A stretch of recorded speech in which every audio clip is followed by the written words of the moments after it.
Takes a while to come on here now, but there it is. It's recording.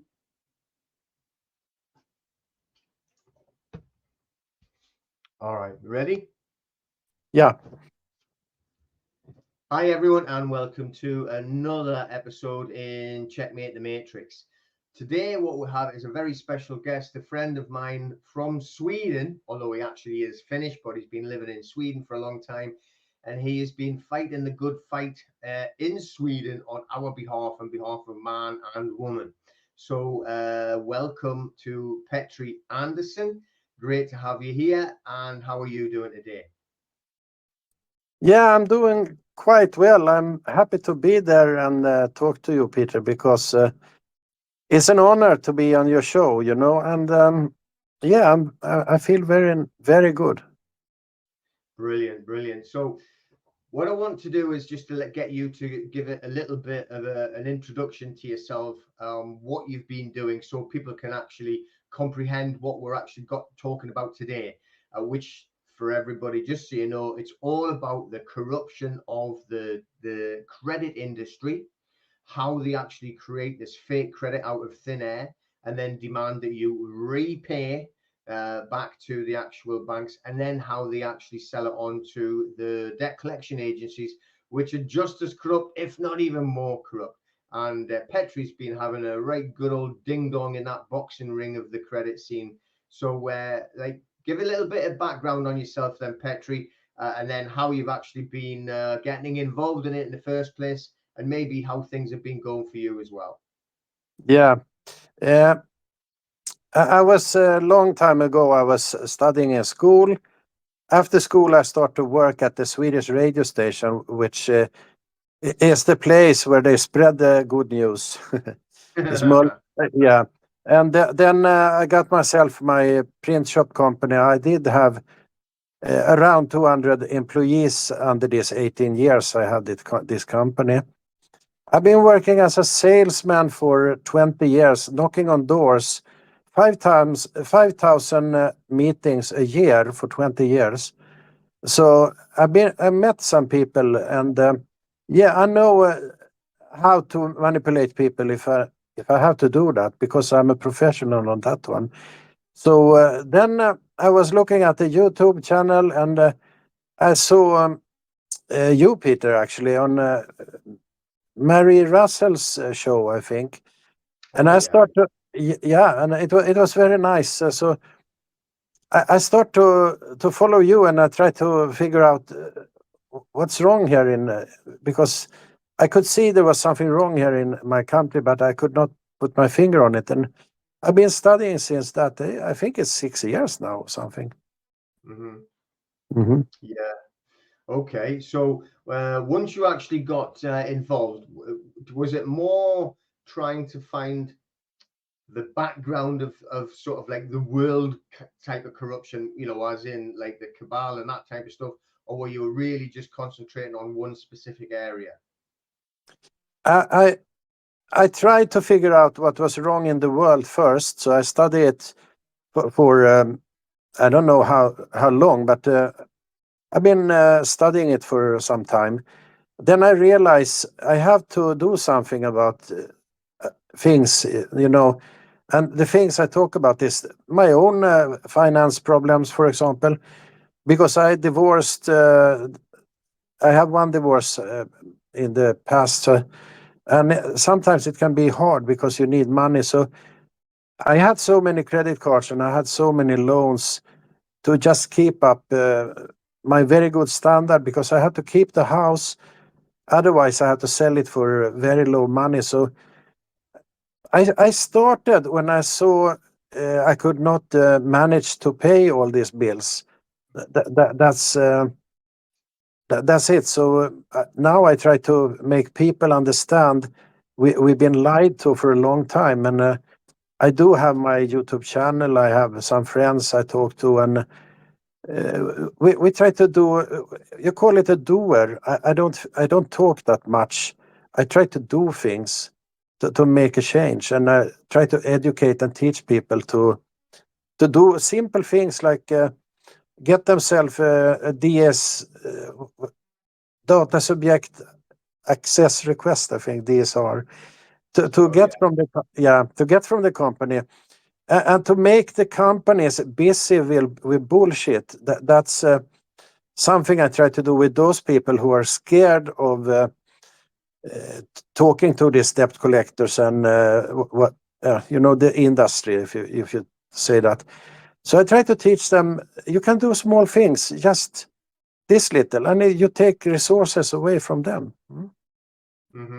So obviously now you've got your own YouTube channel, which is fantastic. We'll put a link in the actual description for that if people want to go and see. So really then you've obviously looked at the credit side, which everybody hopefully is getting to see now, that it's just complete corruption. It's craziness. How the actual financial world works. I mean, if you've ever heard the saying from Henry Ford, and when he actually said, if people realized how finance and money worked in this country, there will be a revolution before the morning. And I think a lot of things on that side, just on the actual credit side, the banking side, I think everybody still is just sticking their head in the sand and pretending everything's fine, and that they don't have to worry that they can literally create money out of thin air and then demand that you repay it back, or they will take everything from you. I mean, that's basically how the systems work, I mean, would you agree with that? Yeah, I would definitely agree with that. And the more you learn, the more disappointed you get, because nothing is correct. Everything is wrong. I tell you, from court now, for example, I write to court and say, look, I want some what you call them, discovery. I think it's called discovery from the court. And I said, look, this company, they need to come with original documents. And I got an answer from court and from this lawyer on the other side, and he said, he wrote and said, no, we put the original documents here. Okay, so what is the original document? It's a in blanco copy, because it's not in four-corner rule, for example. There's one paper with this ID from the electronic signature, and there's another paper with the contract, and that's how they do.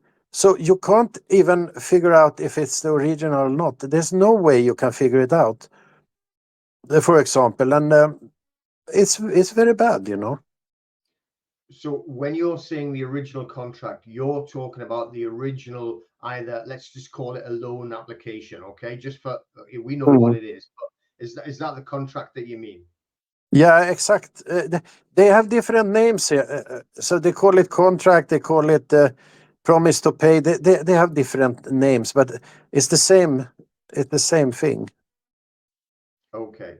So when you have been challenging these loans, obviously what you found out by your research and then going deeper, once you've actually watched a little bit on our channel, then you've discovered obviously that all of the credit is created out of thin air. Just we'll go over it a little bit, just in case anybody's coming onto this and they haven't delved themselves yet. So what happens is, no matter where you are, I mean, doing an online application, going into a bank, being there, literally in the flesh and blood, when you sign what you believe to be a loan application, even a mortgage application, it's the same principle, or credit card application, then what happens is you sign that piece of paper you believe is an application. Obviously it does become a contract, or it should become a contract in contract law. However, what you've done is you've given power to a promissory note, or a financial instrument that has a cash value. So then what happens is the bank itself, once you've actually signed it on the actual application, imagine this, it is, if you go back to an old-fashioned check, right? I don't know if everyone can remember having a checkbook. I know I used to have one years ago, and you would write it in what they call a sum certain. So you write it out in words, say £10,000 written in words. Then you actually write the sum in numerical, £10,000 numerical. Then you actually sign it. and date it. That is a check. So if you imagine an application, what you believe is an application, it's got a sum certain written in words, then it has the numerical written in numbers, then it has the date on, and you've signed it. That to me sounds like a check. And that is exactly what it is. Now, the banks themselves have the license, if you want to call it that. I'm not sure, but they certainly have the ways and means of literally taking that application. It creates credit out of thin air, and that thin air then develops, or that piece of paper out of thin air develops into a value that they put into their own bank account as an asset, as a deposit, and then a little diddle on the actual computer, and then some numbers, which is all it is, digits, will appear in your bank account, and out magically out of thin air, the bank have took nothing out of their own account. They haven't took anything from anybody else apart from you. You created something, and then they've given it back to you, pretending that they have actually made a loan to you of money. That is what we're actually talking about. So that is the original contract. Is that the one that you're actually meaning there, Petri? Yeah, this is exactly what we talk about, and because when you look at the law here in Sweden, there is the paragraph 15 of the promissory note law. We call it skuldebrevslagen in Swedish. Is the same, and if you read that paragraph 15, if I'm right now, it says the the bank have to give you something in return. So they are breaking that 15 paragraph all the time, because they never give you nothing. They just they steal your money from your promissory note, and they use an exchange system, and they give you a credit. Is that double? I mean, if you do double dipping, you have one chips and two balls. It's gonna taste like shit after some time, right? I mean, basically, if we try to do that, then we're going to jail. That's basically it. But Mm. I mean, a lot of people say that, well, it's all the banks are doing is fractional reserve lending. So you give, or say I go and deposit £1,000, then they only have to keep a certain percentage. I think they said something like 10%, and lend the others out. That is not what we're talking about. This is not what is happening. It is not fractional reserve banking.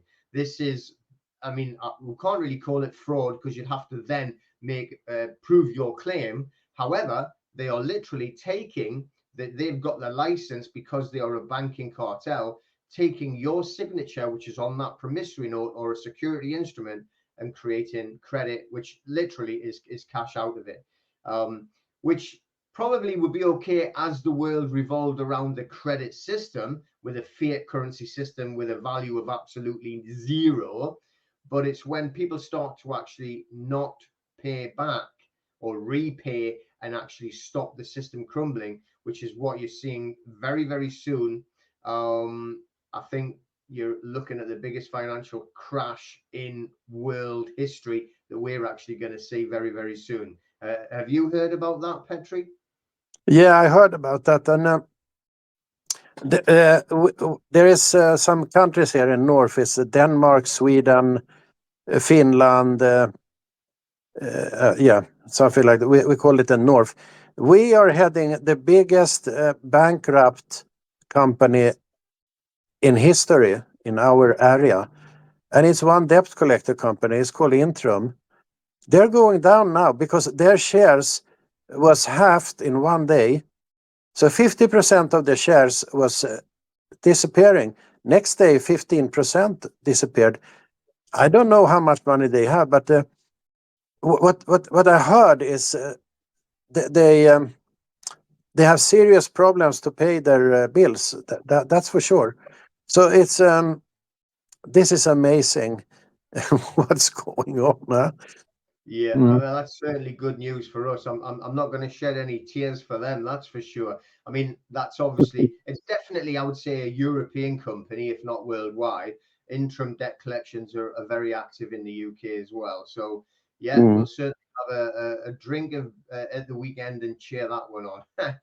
Um, Now, just what I want to do is cover some sort of like work that you've actually done, physical, actual actions that you've taken for these debt collectors. Now that you've brought that part up, so just today I received news from another colleague that we've been working with, on one of the debt collectors that we deal with here, which are quite aggressive. They are very aggressive, which is the PRA group, and they always try and insist that they have the deed of assignment, which, just to quickly cover, if you have, which is completely, if they did it correctly, would be legal under their legislation, would be correct under their legislation. So we're not saying that that would be wrong, but the way they do it is completely wrong. Okay. So if you have a deed of assignment, literally a debt collector can go and pay for to buy and purchase a debt. They can do it under contract law. There's no problem with that. However, the debt collectors are definitely in Europe anyway. They do not do that. What they do is they just buy block data. So they only ever buy your data from the bank. They do not make a proper purchase with an actual deed of assignment to buy the debt. They just say they have. So what happens is, once they've actually sold the data, which is a total breach of GDPR, by the way, then the debt collectors themselves, what they do is they send out all of the actual correspondence to you. They're not too aggressive initially, but then they start to get more and more aggressive, threatening or legal action and court action. And they always start off saying, we have a notice of assignment. Now, they're using the word assignment to try and confuse you. A notice of assignment means absolutely jack shit. Okay. A notice of assignment is, look, I tell you what, Petri, I'm going to write a letter from me, Peter, and I'm telling you, you owe me 10 grand. All right. And you better pay it, mine. So here's the notice of assignment. I've wrote it out. Fred tells me you owe him money. Now you owe it to me. There's the notice of assignment. What does that mean? I mean, it means absolutely nothing. It's just somebody writing a letter. They need to have a legally executed deed of assignment. And there's only one way they can do it, which is it needs to be signed by the original creditor in front of the witness in the same time, in the same room. And then the witness has to actually sign to witness their signature. Then they have to get the actual debt collector, who's the purchaser of the actual debt, to also sign the deed of assignment. Do you think that ever happens, Petri? I believe I talked to a comedian here. That's what I can say. We do have some judgments, and there is one judgment like this: if a debt collector show you some kind of contract and it's only signed by the debtor, the contract is not qualified to be what we call, I don't know the English word, we call it löpande skuld. It's like when you can sell the contract. Probably in the English would be like to be enforceable. You can enforce it on someone. Yeah, okay. So if there is only one name on it, it's not the enforceable contract. You can still sell it, but when you this is from the High Court here in Sweden, and the contract will not qualify to be like that kind of contract. It will be like a simple contract, and actually what they say in that court is you can still sell the simple contract. It's not about that, but you think about it. If they sue you and they say we have this kind of contract and there's only one signature on it, that cannot qualify to what they say. I don't know if am I clear here? No, I completely comprehend that. So if there's only one signature on it, doesn't make it an enforceable contract. That makes perfect sense, which is very much similar to what they're actually trying to do here.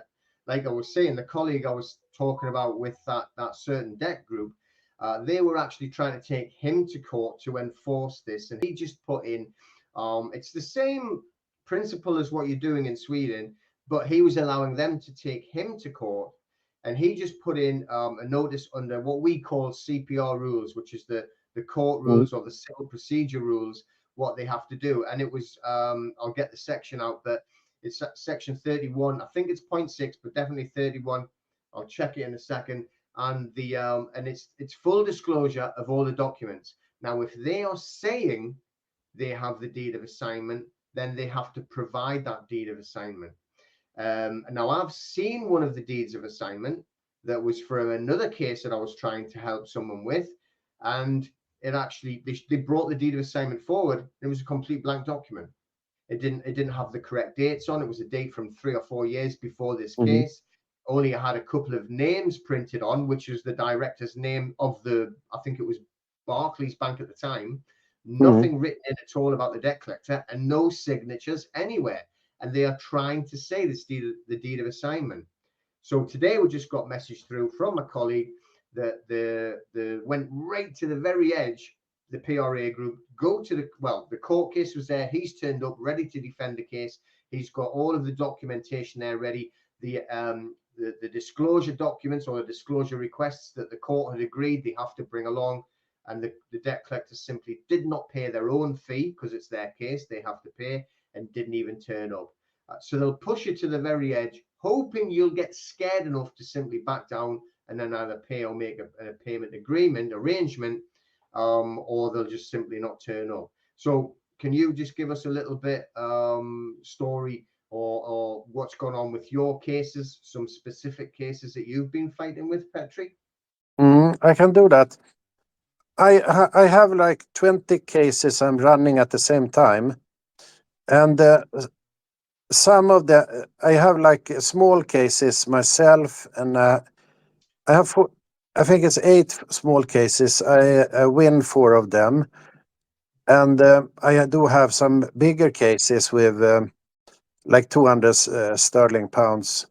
And what I realize, and some debt collectors, they're suing me, but what I realize is this: when you talk about original contract, you talk about original document, the court, they just railroad you.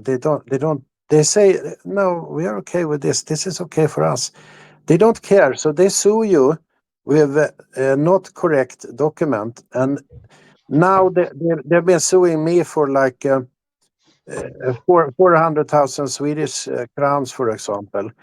And this is just a company buying data, and the court, they don't care. So, but you know what we say is Sweden is the core of the deep state, and Stockholm is the worst, because from here the first central bank came, and you know, I'm in the middle of the shit. I swear to God I am, because they don't.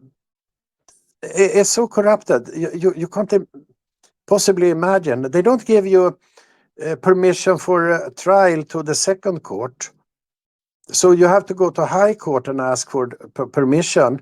And if you write your complaints to high court in a good way, they send it back to what we call the second court, and then maybe if you're lucky, they try your case. So when it comes to me, I don't have too much success in the first court, the what you call it's an administrative court. Yeah, mega magistrates court. Yeah. They just railroad all the time. What I have success with is when I sue them for GDPR, for example. Yeah. And they think, wow, this guy is gonna, you pay so little money in fee to court, and you can't ask for court fees as a lawyer or something, because it's very limited. And you can sue them for up to 22,500 sterling or something. And the thing is, what I try to do is to make them work very hard for that very little money. So I'm taking away their resources. They have to work hard. That's what I try to do. So in the higher court, right? So it's actually I completely get that. So you've got it's all an admin court anyway, but then you're moving up yourself. I'm talking about to Mhm. the higher court, but you've said you've had success there. Can you just give a little bit more information, like specific, on how you've actually won those cases, just so people can know that we're not just losing all the time. We are actually making progress. Yeah, when I win, I win when I, I don't get judgments. They just say they call me and say, "Look, we can make it up, beside." So there's no judgment. They just say, "I can see you want this kind of money. Okay, we write a separate contract beside the court, and we agree about it, and then I get my money." So that's how I win. I mean, I don't get the judgment because they don't want judgment at all. Yeah, so basically they're settling before you get to court. Yeah, exactly. No, Okay. they're settling in court. And by the way, uh, you, you can't imagine. You have to sit in court and do this, what I do, because I have so many court cases, so I have experience from that. And I swear, most people, they don't want this kind of experience because it's very hard to sit there. And when you sit in court, they say, do you want to settle this up? Yeah, because we can do that also. Then they send out the other party, and you sit and discuss with the court. What you call it's not the real judge, but Yeah.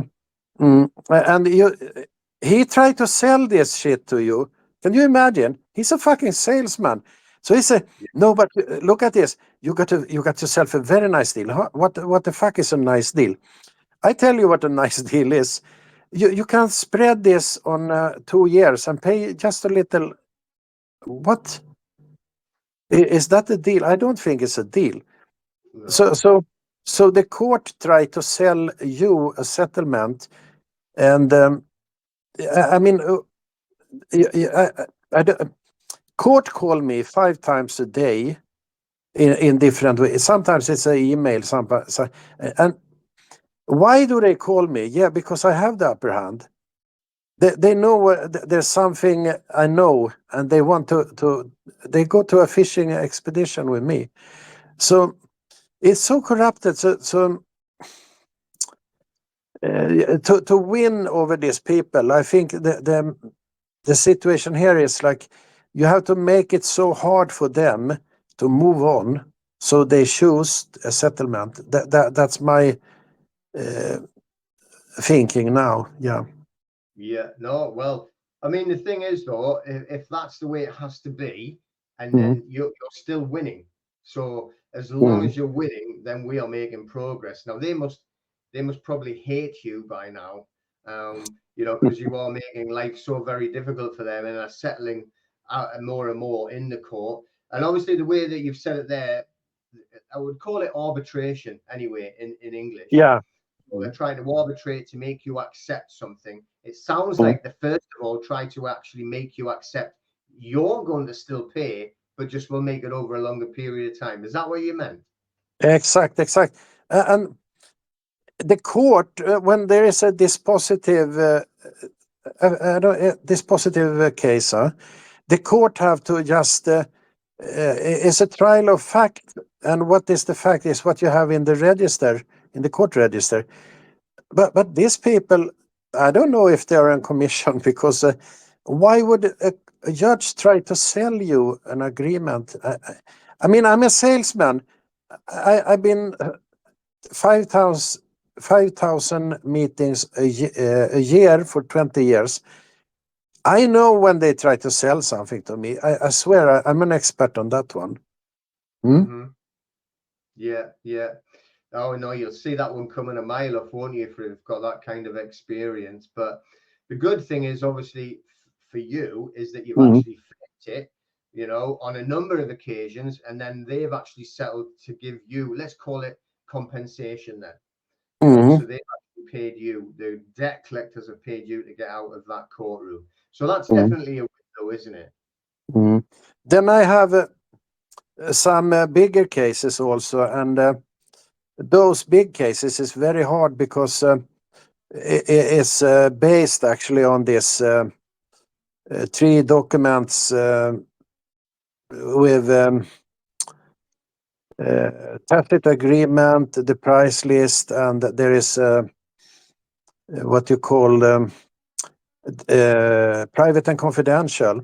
And when I'm using private and confidential, it means when I address this a lawsuit to the CEO or something, the court, they say, no, we choose another guy to protect them, to defend them. And I say, you can't do that. You don't have the authorities to do that because it's written in the contract, and you don't have to, you can't change what's written in the contract. Contract is contract, and that's the law. No, but they have the right to defend themselves. So we take this lawyer company or whatever they do. And I say that's wrong, because I mean, when they put the wrong guy to court, it should be a default. That's what I say to them. But these people, they don't go by the book, No. Talking about books, I just mentioned there, I'll just double check on the actual civil procedure rules. So this is the book that we actually have. Okay, so it's the Civil Court Practice. This is 2022, but I mean, they're not changing very much on there. So as I had said, we're talking about full disclosure, and we are asking them to give full disclosure. So my colleague, he's just been, or he didn't actually get into any court hearings, and what it was actually CPR 31.6. So and it's standard disclosure and what documents are to be disclosed, and literally it shows them what documents they have to have. So when you're doing your case, when you put your defense in, if you are going into court in the UK, so using 31.6 on CPR, which is this green book, you have to make a list in your defense of all the documents that they've said they have that they must disclose to the court, and the court must make an order to the actual debt collector that they bring those documents and disclose them. And that includes the deed of assignment, and the one that the same group that my colleagues just won, right? Or not won, but they didn't turn up. So it's a win to him, but like they didn't actually get to hear the case to win it. They've just ran away with a tail between their legs. It was the deed of assignment, and like from that PRA group. And I've seen the one that they try and use, and it's just a blank document. You can't have it just with some Barclays Bank Director's name written on it somewhere, and that's a deed of assignment, and then the rest of it's blank. That's absolute bullshit. So and that is how you win, by using their rules against them. That's what I try to do. For example, I try to do that as much as I can, but what I have done is I made some routines. So when you start up these court cases, it takes years to finish that. And if you start up in the wrong way, you have to cover up what you did, what mistakes you did from the start. But the thing I see here is I don't see what I have actually done wrong, because I'm using exactly the same things they do. Take this thing with tacit agreement, for example. I say to them, look, this is a tacit agreement. You are sending me demands. You want money from me. Okay, this is a kind of what you say. They try to sell something to you because it's sorry. An offer, presentment. Yeah, exactly. It's an offer, and when that offer there is conditions on it, and then you send to them back your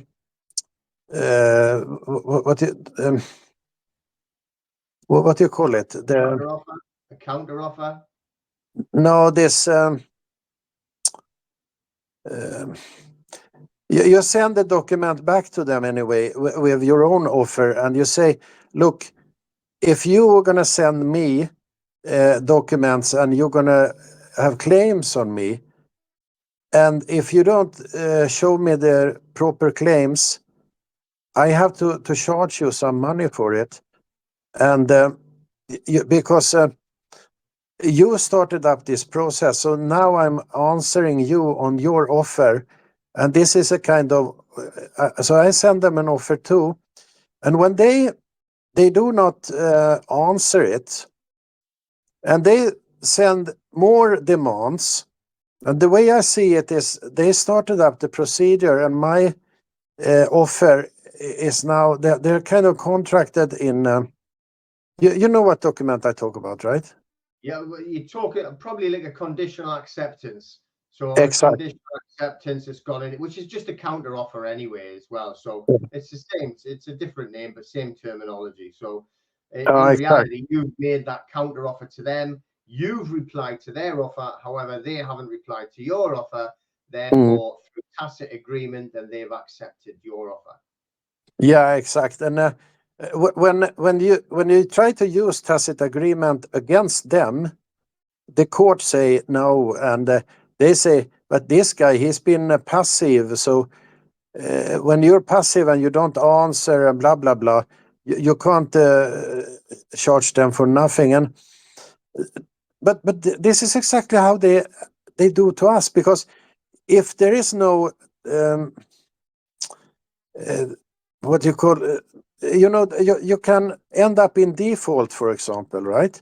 And what is a default is if you don't do anything, you let the court send you a document and you don't answer them, then you end up in a default and you lose. Okay, so what have I done? I sent to them my contract, and they don't answer it, they don't do anything. So when I sue them, I bring that contract to court and I say, look, they did not answer me, so this is actually a default. You just have to pay me the money. And they say, no, no, no, no, no, no, no. We have to put a lawyer there and blah, blah, blah, blah, blah. And then they start to fight you.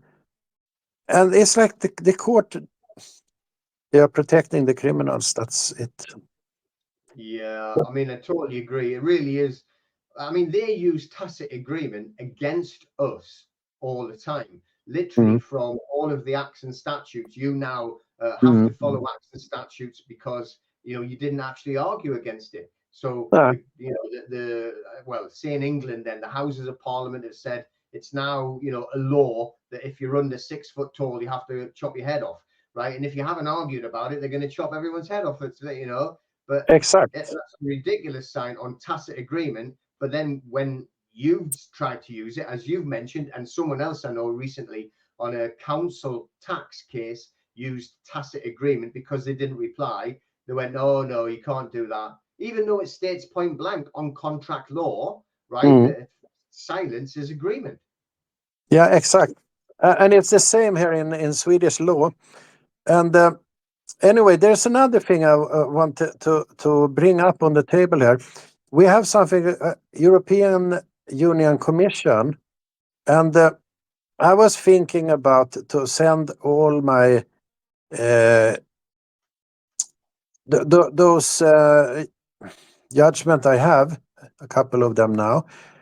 I want to send them to European Union and they'll say, look, court have chosen to judge like this. I talk about the first court now, the administrative, they railroad you anyway.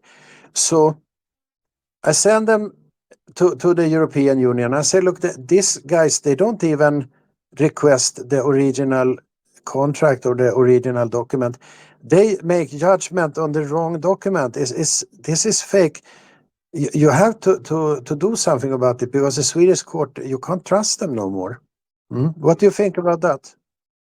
Yeah, well, definitely. I mean, you need to go to a higher body, if that's the right way of calling it, Mm, describing it. So if that's the next one up that you can go to, mm, then yeah, they're gonna have to do something along those lines. It'll be worth doing it anyway, just to annoy them even more.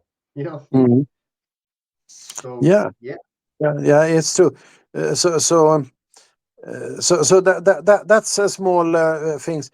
Let me see. There was something. Uh, yeah, but anyway, uh, the work I've been doing here is most of the time. I talk to people. They call me. They send me messages, and I say, "I have this problem. I have this problem. This and that, that, that, that." So I call them and I talk to them all the time, like 2, 3 times a day. If I can manage that, I do it. And they say, "Do you want some money?" No, I don't want any money. Just spread the word. If you understand something, I say to you, spread it to somebody else because what you don't want any. No, I don't want any money. So if I could wish, you do that, and you will be my experiment. I tell them, it's my way of having fun. So I say, try this. Send the company request for GDPR data or whatever it is. Make life hard to them. And now many people have started to do that. So I'm leading actually a group of people here. If I want it or not, I don't care. But they're following me now. It's interesting, huh? yeah. No, that's good. I mean, obviously, you're giving them a good service. They're listening to you. They're learning, and that's Mm, the thing. As long as as a group, anybody's group, whoever it is, my group, your group, other groups mm, around the world, the country, we need them to actually take action. That's what we need them to do because too many people, I think now, they want. I mean, there's nothing wrong in having your hand held to get some mm, help and assistance and show you how to do things and even help you do it. But mm, you've got to be the one to actually start standing up and fighting against the corruption yourself. Uh, you know, mm. Nobody can save you completely. We can guide you, we can show you, we can give information, but you have to be the warrior at the end of the day. We've given you the armor, we've given you the actual weapons to fight with, the tools, and now it's up to you. So as long as you can help them along that way, then we're all winning, we're all moving forward. Wouldn't you agree? Yeah, that's exactly how I see it.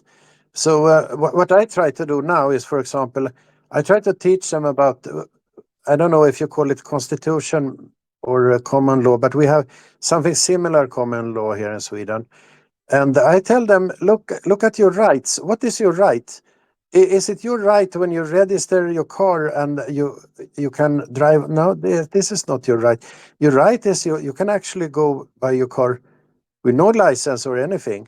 And when they come to the traffic camera, it's the same. I will go to court now for a traffic camera because they think they have some standing. So I told the judge, look, you have to remove that camera because I want this camera to stand in the witness box there. I want to investigate the camera, right? So I try to teach people with some other people, of course, because I'm also learning. And so we try to teach them what is your right. Yeah, for example, your those people in your I don't you call it county maybe the small local troublemakers dealing with your area. We call them Yeah, commune. Mm, yeah, mm. And for example, they come when one neighbor here say you're using firewood. It smell like too bad. Okay, so I'm using firewood. What's the problem? I'm gonna report you to these authorities. Okay, and I said you're chopping in stone, man, because there's nothing you can do about it because they are breaking the common law, and the common law is higher than their statutes, and that kind of things. They've been fighting me for 2.5 years now. And I'm mm, still using my firewood because my house is 90 years old and they, they, they can't break it. There's nothing they can do. They just try to harass me. So, yeah. yeah, people hate me. Yeah, well, but that's a good thing, though, isn't it? Yeah. There's nothing wrong in having people hate you, especially that type of people, because they are the wrong type of people. And the more people that we have like those that hate us, the happier we should be. That's what we ask you as well. We're there to ruffle feathers and we're there to upset the apple cart. We're not there to get along and just keep quiet, so we slide through life and make no difference and do not help anyone. You know, that's unfortunately, I think that's what's got us in this mess in the first place, right? Exactly. Allowing that little bit to go, then the next little bit, then the next little bit, and the next thing, all right, they've taken all of your rights and you've got nothing left to stand on. That's very true. And people, they think, oh, okay, but it's just the neighbor, you know. It has nothing to do with me. But I always say, look, when they can report to the authorities and they can take your car and they can give you a speed ticket, or this is wrong. It's not. They are under us. What are you talking about? Yeah, but you know, I'm safe here, and it's very little money anyway. It's just 500 crowns or something. So they accept exactly what you say, and I say, no. We have to stop that. We are not free anymore, right? No, exactly. It's all about freedom. And this is the thing that we know now from all the other sources, that they're just trying to take away more and more and more, which is why we're in the mess with the farmers as well. So, but anyway, that's a different conversation. But anyway, I want to thank you so much for coming on and telling people your experience and how you've actually become involved in the fight for our freedom and our rights. So, just is there anything else you want to say before we finish? Tell us about like your channel if you like, or anything like that. Maybe I see you in another video when things have progressed more. That could be nice. I'm very happy I could be here in this time, and I try to work with my English, you know. But no,